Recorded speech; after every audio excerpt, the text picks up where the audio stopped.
என்ன மக்களே, நல்லா இருக்கீங்களா? நான் தான் ஓவியா அருந்துரு கூட பிறந்தவ கிறுக்கு தாத்தா. ஆமா, போன தபா ஓவியா அருந்துரு நான் கூட பிறந்தவன் சொன்னல. அதனால ஜனம் எங்க பார்த்தாலும் என்ன கண்டுக்கினாலும் நீ ஓவியா அருந்துரு கூட பிறந்தியாமே, அவரை பத்தி கொஞ்சம் சொல்லு அப்படின்னு கேக்குறாங்க. ஆமாப்பா, மெய்யாலும் தான். நீங்க எதுவா இருந்தாலும் அவராண்டு கேட்டுக்கோங்கன்னா, இல்ல கிறுக்கு தாத்தா, அவர்கிட்ட பேசுறதுக்கு எங்களுக்கு பயமா இருக்குது.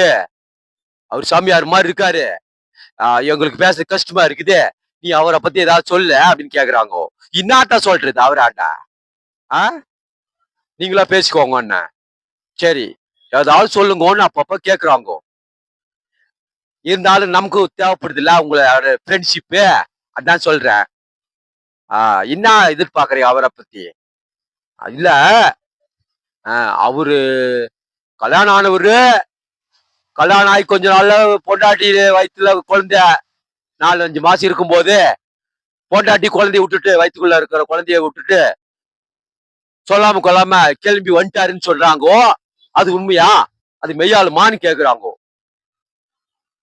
இது சப்ப மேட்ருப்பா. ஆமாப்பா, நாள் வந்துட்டான்.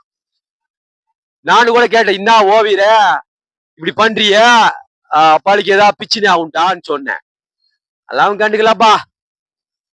அதுக்கு நான் கேட்டேன், அது எப்பவும் பேசுற மாதிரி பிலாசபி பேசுறான்ப்பா, அதான் தத்துவம். அவன் கூட பிறந்ததுல அவனை அப்படிதான் சொல்லுவாங்க, எப்ப பார்த்தாலும் தத்துவம் பேசுறான் அவன்.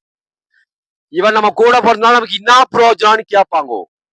அதான் அந்த விதத்துல நான் கூட கேட்டேன், இப்ப விட்டு வந்துட்டிய, பொண்டாட்டிய குழந்தை வயிற்றுல குழந்தை இருக்குது அப்படின்னு கேட்டதுக்கு, நானு ஊரு குழந்தையெல்லாம் நான் வளர்க்க போறேன். அதான்ப்பா ஒரு பல்மொழி இருக்குதே, ஊராம் குழந்தைய ஊட்டி வளர்த்தா தான் போல தானா வளருமா அப்படின்னு சொல்றாமா.